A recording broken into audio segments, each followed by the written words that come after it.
और बड़ी खबर बता दूं क्योंकि हिजबुल्लाह के एक और कमांडर की हत्या की आशंका को लेकर खबर है और सीरिया बॉर्डर के पास इजराइल ने टारगेट किया है। इजरायली ड्रोन से कार पर विस्फोटक हमला हुआ और ड्रोन हमले में पूरी तरह कार खाक हो गई। दमिश्क बैरूत रोड पर हुए बड़े हमले को लेकर ये खबर। सुमित, इस बारे में क्या इंफॉर्मेशन, क्योंकि ये तो ग्राउंड रियलिटी है कि किस तरीके से इजराइल की तरफ से अलग अलग स्तर पर ऑपरेशंस को अंजाम दिया जा रहा है। देखिए, बिल्कुल इजराइल को यह भी लगता है कि गोलान हाइट के दूसरी तरफ वाले इलाके में जो सीरिया का बॉर्डर है वहां पर भी हिजबुल्लाह के कई कमांडर शिफ्ट हो गए। दरअसल साउथ लेबनान का इलाका ईस्ट और वेस्ट दोनों तरफ से आप कह सकते हैं कि एक तरफ इलाका लगता है सीधे इजराइल से, और लेकिन दूसरा जो इलाका है वो खास तौर पर एक तरीके का ट्राई जंक्शन है जहां पे सीरिया भी है, इजराइल भी है और जहां पे साउथ लेबनान भी है। और वहां पर अक्सर ऐसा होता है कि हिजबुल्लाह के कमांडर शिफ्ट हो जाते हैं। तो निश्चित तौर पर एक बड़ा थ्रेट है इस समय इजराइल के लिए सीरिया का बॉर्डर भी, और इसी वजह से अगर आप देखें लगातार इन इलाकों के अंदर बड़े एयर स्ट्राइक्स किए जा रहे हैं और इजराइल ये कोशिश कर रहा है कि ना सिर्फ साउथ लेबनान में बल्कि इजराइल सीरिया के कई इलाकों में भी इन कमांडर्स को मार गिराया जा सके ताकि उसके ऑपरेशन में या उसके ऊपर जो फायर आ रहा है उसको रोका जा सके। शुक्रिया सुमित इन तमाम इंफॉर्मेशन के लिए आपका, क्योंकि इस वॉर फ्रंट से आ रही एक एक खबर के बारे में डिटेल जानकारी हमने अभी आपके सामने रखी। जहां अब काउंटडाउन की बात हमने की थी, लेकिन रूस की न्यूक्लियर ड्रिल को लेकर आज एक खबर सामने आई है और हाई अलर्ट पर कैसे नेटो है, इस बारे में इंफॉर्मेशन आपके सामने इस वॉर फ्रंट से। जहां जानिए कि रूस में यूक्रेन का यह बहुत बड़ा हमला हुआ है और रूस के 7 शहरों में 100 से ज्यादा ड्रोन अटैक को लेकर खबर आई है। रूसी एयर डिफेंस ने पलटवार किया, 70 से ज्यादा यूक्रेनी ड्रोन तबाह हुए। रूसी रक्षा मंत्रालय ने इसको लेकर बड़े दावे भी किए हैं।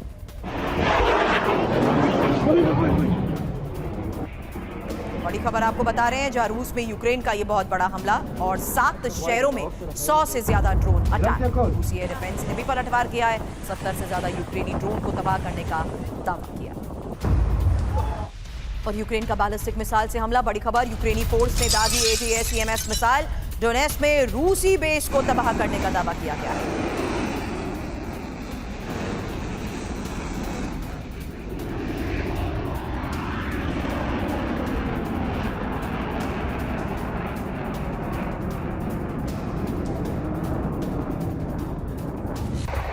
और खार्किव में यूक्रेनी हेलीकॉप्टर्स ने मिसाइलें बरसाई हैं। 2 Mi-8 हेलीकॉप्टर्स ने एक साथ हमलों को अंजाम दिया। रूस के वेपन डिपो पर अनगाइडेड मिसाइल से अटैक।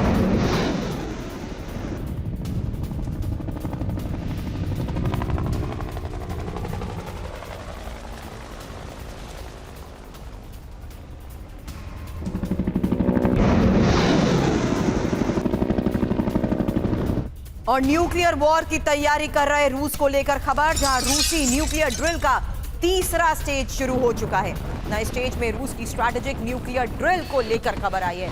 न्यूक्लियर वेपन के इस्तेमाल की तैयारी को रूस परख रहा है। तो ये एक और बड़ी खबर है जहां रूस की इस न्यूक्लियर ड्रिल के तहत अब तस्वीरें भी सामने आ रही हैं कि किस तरीके से अपनी न्यूक्लियर क्षमता को वक्त रहते बार बार रूस की तरफ से परखा जा रहा है और न्यूक्लियर वॉर की तैयारी करेगी दक्षिण और सेंट्रल मिलिट्री यूनिट। हालांकि इंफॉर्मेशन इस बारे में आपके सामने, क्योंकि स्कैंडर मिसाइल ले जाते और जिस तरीके से इंफॉर्मेशन सामने आई है इसकी मूवमेंट को लेकर खबर यही है कि पुतिन की न्यूक्लियर वॉर की ये तैयारी है और रूसी स्ट्रैटेजिक न्यूक्लियर वेपन ड्रिल का ये तीसरा स्टेज शुरू हो चुका है। नए स्टेज में न्यूक्लियर वेपन के इस्तेमाल की तैयारी को परखा जाएगा और न्यूक्लियर वॉर की तैयारी करेगी दक्षिण और सेंट्रल मिलिट्री यूनिट।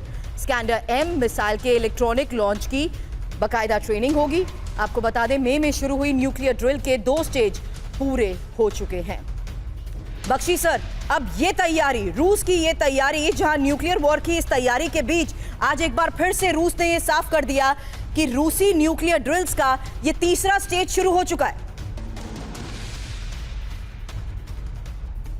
बेशक हो चुका है, क्योंकि नेटो आक्रामक तेवर दिखा रहा था कि फ्रांस, पोलैंड इत्यादि ये लोग अपने बूट्स ऑन द ग्राउंड डालने की फिराक में है, क्योंकि वो समझ गए हैं कि यूक्रेन की सेना की बस हो चुकी है। अभी खबर आई है कुछ घंटे पहले कि वेस्टर्न यूक्रेन में जब भर्ती के लिए ज़बरदस्ती कर रहे थे यूक्रेन के फौजी, तो वहाँ के लोगों में रॉयट शुरू हो गई और उन्होंने ज़बरदस्ती पकड़े गए, भर्ती किए गए लड़कों को छुड़वा दिया। ठीक है, वहाँ यूक्रेन की हालत पतली है, मैन पावर के उनके कोई 5 लाख मारे जा चुके हैं और उससे कहीं ज़्यादा उनके जो हैं वो घायल हैं। और ये अमेरिका उनको दबाव डाल रहा है, नेटो दबाव डाल रहा है कि तुम आखिरी यूक्रेनियन तक लड़ो। बहुत सारी यूक्रेन के फौज भी अब परेशान हो रहे हैं और ख़त्म करना चाहते हैं, लेकिन उनको सीज फायर टॉक्स के लिए ऊपर से मनाही हो गई है अमेरिका से। ठीक है, इसके चलते जो है अब रूस भी आक्रामक तेवर दिखा रहा है कि अगर आपने बूट्स ऑन द ग्राउंड डालने की कोशिश करी ये पतली हालत यूक्रेन की बचाने के लिए, तो न्यूक्लियर रूबिकॉन क्रॉस हो सकती है। टैक्टिकल न्यूक्लियर वेपन्स का इस्तेमाल किया जा सकता है और वो तो अब अपने पहले फेज में टैक्टिकल न्यूक्लियर वेपन्स का एक्सरसाइज किया था, अब तो वो स्ट्रेटेजिक न्यूक्लियर वेपन्स की भी परख कर रहा है कि हम पूरे फुल स्केल न्यूक्लियर रिस्पांस के लिए तैयार है। रूस आक्रामकता दिखा रहा है सर, लेकिन अमेरिका भी अब आक्रामकता दिखा रहा है। इंडो पैसिफिक रीजन में अमेरिकी सबमरीन की तैनाती को लेकर एक खबर सामने आ रही है सर, और ये बड़ी खबर है जहां आपको बता दें कि चीन से न्यूक्लियर युद्ध की तैयारी में अमेरिका बताया जा रहा है। चीनी बॉर्डर के नजदीक न्यूक्लियर अटैक सबमरीन और इंडो पैसिफिक रीजन में अमेरिकी सबमरीन की तैनाती को लेकर यह खबर, जहां गुआम द्वीप में घातक मिसाइल से लैस सबमरीन की तैनाती को लेकर खबर आई है और चीन की विध्वंसक नेवी तैयारी के खिलाफ तैनाती है। तो अब चीन से युद्ध की तैयारी में है क्या अमेरिका? बड़ा सवाल, क्योंकि गुआम में न्यूक्लियर सबमरीन्स की तैनाती अमेरिका करेगा और क्रूज मिसाइल से लैस होंगी अमेरिकी nuclear submarine. Mark 4A torpedo से लैस होंगी न्यूक्लियर सबमरीन। 12 टॉमहॉक मिसाइलें सबमरीन में तैनात होंगी। ताइवान, जापान, दक्षिण कोरिया को सबमरीन सुरक्षा देंगी। लेकिन इस बीच चीन रूस से युद्ध हार सकता है अमेरिका। एक और बड़ी खबर आपको बता रहे हैं, क्योंकि बड़े युद्ध के लिए अमेरिका तैयार नहीं है और अमेरिकी कांग्रेस की रिपोर्ट में इसको लेकर क्या बड़ा खुलासा हुआ है, इंफॉर्मेशन आपके सामने है। क्योंकि अमेरिका की नेशनल डिफेंस स्ट्रैटेजी कमजोर बताई जा रही है। दूसरे वर्ल्ड वॉर के बाद अमेरिका पर यह सबसे बड़ा खतरा है। हालांकि रिपोर्ट के आधार पर किस तरीके से यह साफ तौर पर कहा जा रहा है कि बड़े युद्ध के लिए अमेरिका तैयार नहीं है।